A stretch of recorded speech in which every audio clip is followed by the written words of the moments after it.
Your bite-sized daily roundup of the biggest news from the world of film. This is the Daily Reel with Van Connor. Good morning. Today's Friday, the 23rd of July. Birthday to Harry Potter star Daniel Radcliffe, WandaVision breakout Catherine Hahn, and the one and only Woody Harrelson. It's the day Janet Jackson's Poetic Justice was released in 1993, The Haunting came out in 1999, and Catwoman and the Bourne Supremacy arrived in cinemas today in 2004. For 2021, though, it's also all about this. The self-proclaimed busiest man in Hollywood, Dwayne "The Rock" Johnson, has finally closed the book on his feud with Fast and Furious co-star Vin Diesel. Whilst promoting F9 earlier this year, Diesel addressed the well-publicized conflict by explaining that it was primarily down to the fact that he, quote, could give a lot of tough love. Explaining, I would do anything I'd have to in order to get performances in anything I'm producing. Now outdoing press with Emily Blunt for their forthcoming Disney adventure blockbuster Jungle Cruise, Johnson himself was asked what he thought when he first heard those quotes.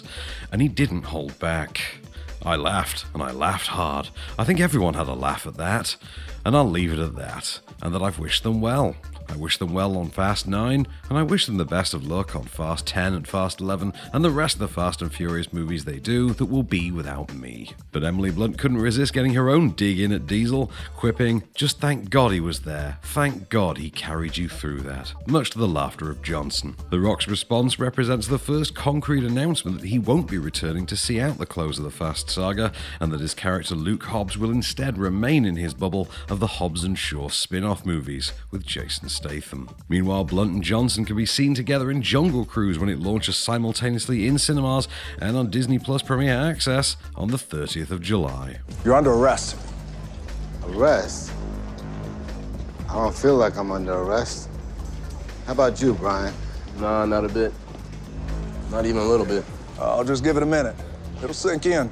Emerging talent Michaela Coel, who made a huge splash with the HBO Max and BBC series I May Destroy You last year, has been cast in Marvel's Black Panther sequel Wakanda Forever. Her exact role is, as is typical for Marvel Studios, a complete mystery, but Coel joins returning stars Letitia Wright, Lupita Nyong'o, Winston Duke, Daniel Kaluuya, Danny Gurira, Martin Freeman, and Angela Bassett for what's easily one of the most anticipated studio projects of the next several years, with sources close to the production confirming that Coel has joined the project at Pinewood Studios in Atlanta, where filming commenced last month. Black Panther Wakanda Forever is directed by Ryan Coogler, adapting a script he penned with Joe Robert Cole, and is set to hit theaters on the 8th of July next year. We see you, Bob.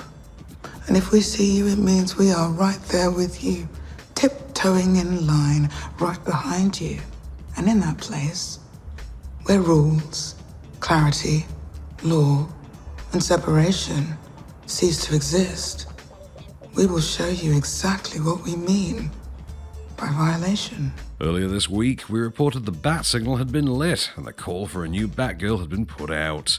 Now, that call's been answered. In the Heights newcomer Leslie Grace has won the coveted role of Barbara Gordon and is set to don the cape and cowl of Batgirl. Grace fended off tough competition from Haley Lou Richardson, Isabella Merced, and Zoe Deutsch to lead the project, which will be directed by Bad Boys for Life duo Adil El Arbi and Bilal Fala, adapting a screenplay by Bumblebee and Birds of Prey writer Christina Hodson, and with filming set to commence this November. There's no word yet on a release date for Batgirl, nor whether or not it'll be connected to Matt Reeves' The Batman, though that does seem unlikely. What we do know is that the project's expected to land next year, exclusively on HBO Max. Jim, meet Batgirl. It's a real honor to meet you, Daddy, Commissioner. What's she doing here? Like you said, the city needs the bat.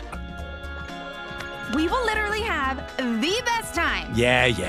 And finally, Space Jam director Joe Pytka has commented on the LeBron James-led sequel Space Jam: A New Legacy, and hasn't been all too kind about it. The hybrid animated sequel has been taking something of a critical drubbing since its release, and though box office numbers have been good, its reception has been anything but, with the film holding a critical rating of just 31% on Rotten Tomatoes, and a not much better 4.3 out of 10 with audiences on IMDb. And the director of 1996's Michael Jordan Jordan-led original, Joe Pytka, is apparently one to kick a guy when he's down. In an interview with TMZ, the Helmer is credited as saying that it took him 5 sittings just to finish the new movie. Continuing on, the director called a New Legacy soundtrack insignificant, and what the film does with Bugs Bunny, heartbreaking. But his biggest criticism of all, Pytka saved for LeBron himself, going on to say, LeBron is a fantastic basketball player. He's a top 20 basketball player of all time. He is not Michael Jordan. Maybe they should call it something else. They shouldn't call it Space Jam 2 or whatever.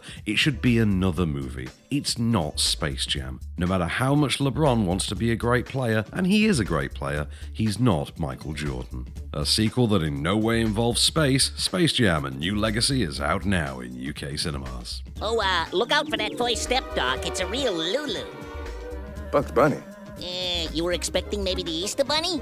You're a cartoon, you're not real. Not real, eh? If I weren't real, could I do this?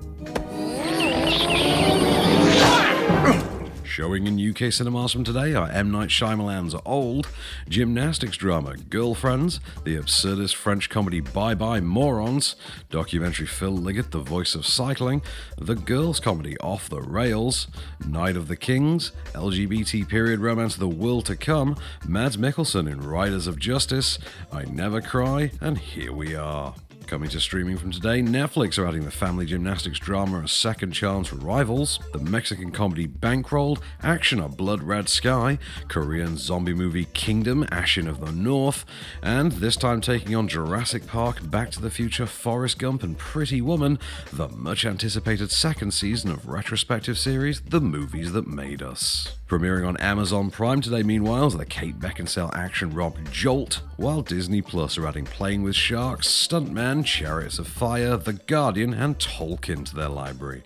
And movie subscribers can stream the legendary Pedro Almodovar's The Human Voice. On Freeview tonight, you can find The Lost Boys showing on BBC One, Die Hard 2 Die Harder on ITV, Daddy's Home on E4, Warcraft The Beginning, Crawl, and A Quiet Place over on Film 4, Homefront and Non-Stop on 5 Star, Angels and Demons on 5 USA.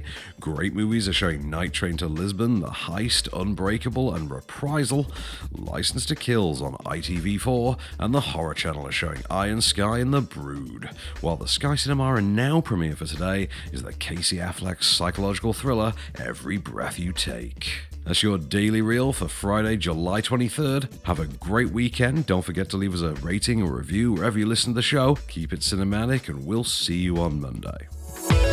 The Daily Reel is a Candystore production, presented by Van Connor and written by Calvin Prickett. All information is correct at the time of writing, and source links are in the description for each episode. Don't forget to rate, review, and subscribe on all good podcast platforms, or ask Alexa to install the Daily Reel skill for your morning flash briefing. Follow the show on social at Daily Reel Pod, and we'll be back every weekday. Until then, keep it cinematic.